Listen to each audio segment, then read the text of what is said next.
Imagine this. You're trapped, locked behind a heavy door in a completely ordinary, quiet neighborhood. Day after day, year after year, hidden right there in plain sight, waiting for a rescue that feels like it's literally never going to come. It's the ultimate nightmare, right?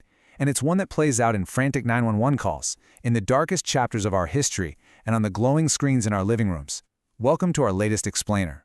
Today, we're stepping into the shadows. We're going to explore how humanity confronts, survives, and somehow tries to make sense of the absolute darkest parts of our shared human experience. From the gritty, terrifying realities of modern true crime, to historical death records, all the way to those intense psychological thrillers that keep you checking your locks at night. Okay, let's dive right into this. How do we actually process the darkest aspects of the human experience? Seriously, think about it. When the unthinkable happens, how do we document it? How do victims survive the unimaginable? And when the dust finally settles, how do we use fiction to process our own fears about mortality and guilt? I want you to keep those questions in the back of your mind as we go through today's accounts. Every single piece of evidence, every historical record, every fictional clue we look at today, it's like a piece of a massive dark puzzle. We're going to peel back the layers of this mystery together, piece by piece. Here is our roadmap for today. First, we'll look at the reality of captivity. Second, history's dark realities. Third, fictions of disappearance. And finally, guilt and redemption. Let's get started. Part 1. The reality of captivity. Surviving the unimaginable. Picture a totally normal working-class American street, 2207 Seymour Avenue, Cleveland, Ohio. Between August 2002 and April 2004, a guy named Ariel Castro, a former school bus driver, someone everyone in the neighborhood recognized, abducted 3 young women, Michelle Knight, Amanda Berry, and Gina DeJesus. He lured them in, and then the door locked. For a decade, 10 years of isolation, beatings, and unimaginable abuse, all happening behind drawn blinds while life just went on outside. The sheer terror of this secret, hidden right under everyone's noses, is staggering. How did he get away with it for so long? The nightmare finally broke on May 6, 2013. Castro made a mistake. He left a door unlocked. Amanda Berry managed to kick through the bottom panel of a screen door, screaming for her life. A frantic 911 call was made, police kicked the door in, and the women were finally rescued. The justice system moved incredibly fast after that. Castro was arrested that exact same day in a fast food parking lot. Faced with a mountain of forensic evidence, he took a plea deal to avoid the death penalty. He pleaded guilty to 937 criminal counts. The judge sentenced him to life in prison plus 1,000 years with absolutely zero chance of parole. The message was clear: you are never seeing the outside world again. But just 1 month into that sentence, the story took a sudden, dark twist. Castro was found dead in his cell by suicide. The man who had controlled the fates of 3 innocent women for a decade had suddenly taken his own life, slamming the book shut on one of the most disturbing true crime chapters in American history. Part 2. History's dark realities, mortality and justice.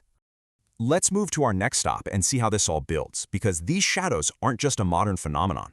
They've been haunting us for centuries. Let's rewind.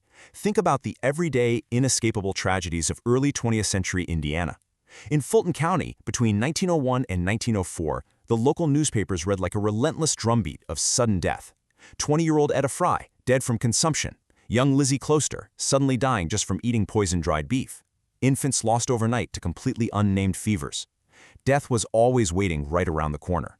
Now jump back even further to 1797, to a completely different world. Mary Wollstonecraft, the brilliant feminist philosopher in London. She gives birth. The delivery seems perfectly fine. But then an infection sets in. She endures days of absolute agony before dying of childbed fever at just 38. The point here? It didn't matter if you were a farmer in a small American town or a celebrated author in England. The terrifying, sudden reality of mortality was always stalking you. And when that sudden tragedy intersected with the law, it was merciless. Listen to the haunting logic from the New Zealand Court of Appeal during the historical infanticide trials. They were passing judgment on mothers whose infants had died by their own hands. Defense lawyers begged the court for mercy, arguing that postpartum psychosis, what they called puerperal insanity, had completely shattered these women's minds. But the courts? They were rigid. The judge ruled that unless the mother completely failed to understand the physical nature of her act, she was legally, undeniably guilty. No gray area. No empathy for a desperate, traumatized woman breaking under the psychological weight of childbirth. Society demanded blood, enforcing a harsh black-and-white justice over incredibly dark, complex human tragedies. Part 3. Fictions of Disappearance, Thrills and Clues.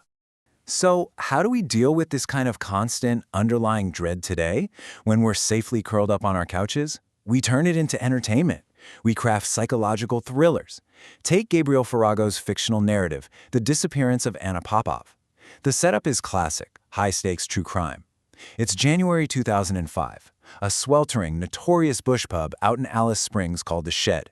It is packed. Truckers, tourists, noise everywhere.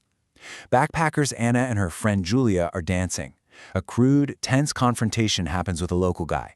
And then, Anna just vanishes. Gone, without a single trace. They launch a massive police operation, bring in trackers, the media swarms the desert. But a year goes by. The case goes ice cold. The mystery is absolute, leaving behind nothing but that agonizing, suffocating uncertainty for her family. And this brilliantly illustrates why we love these stories, the cliffhangers. Years later, our protagonist stumbles onto an abandoned farm, completely in the middle of nowhere. He finds an antique secretaire, and carved directly into the old wood is a cryptic, desperate message.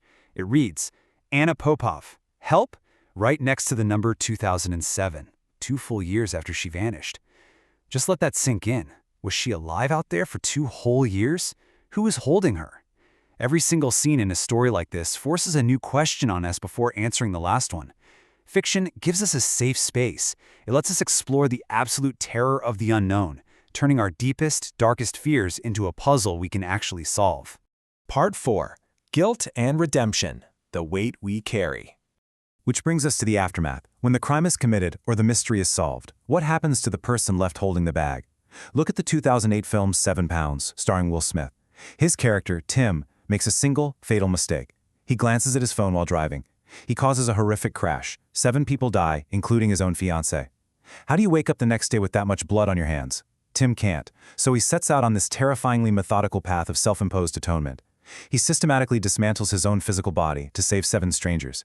He donates a lung lobe to his brother, part of his liver to a social worker, a kidney to a hockey coach, bone marrow to a young kid. It is agonizing. He is literally paying a debt of flesh, tearing himself apart piece by piece, just to balance the cosmic scales he destroyed. So the crucial point here is the contrast. On one side, we've got legal guilt. That's external. It's the rigid, uncompromising punishment handed down by society, exactly like those historical New Zealand courts locking up desperate, broken mothers. But on the other side, internal guilt. The self-imposed, absolute punishment we inflict upon ourselves in our stories. Tim wasn't sentenced to death by a judge or a jury. He sentenced himself. It's a stark reminder that while society's justice can be unbelievably harsh, the prison of our own conscience and the brutal lengths we will go to for our own redemption can be so much more devastating. Which leaves us right back where we started. Why do we keep doing this? Why does society continuously obsess over these dark themes, splashing them across our history books, our news feeds, and our movie screens? Whether it's the grim, real-world horror of the Cleveland kidnappings, the sudden medical tragedies of the 18th century, or the cinematic suspense of a missing backpacker in the outback, we are endlessly drawn into the shadows. We are desperate to understand the monsters hiding among us, and maybe the monsters hiding within us. As we look at these real-world nightmares and the fictions we invent, it leaves us with one incredibly haunting question. Do we obsess over these dark stories to find justice, or simply to prove to ourselves that if the monster ever came for us, we could survive? Think about it.